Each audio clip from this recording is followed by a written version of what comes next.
ولله الحمد الله أكبر الله أكبر لا أكبر ولله الحمد.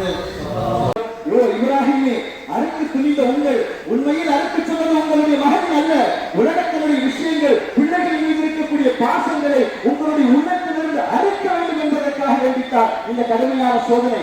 இதோ உங்களுடைய பிள்ளையை அழிக்க வேண்டிய அவசியம் இல்லை. சொர்க்கத்திலிருந்து ஒரு ஆட்டை அல்லாஹ் தஆலா இறக்கி வைத்து அதை காலம் முழுவதும் மக்கள் கடைபிடிக்க வேண்டும் என்பதற்காக ஒரு வழிமுறையை அல்லாஹ் ஏற்படுத்தினால் அதைத்தான் இன்றும் நாம் கொண்டாடி கொண்டிருக்கிறோம்.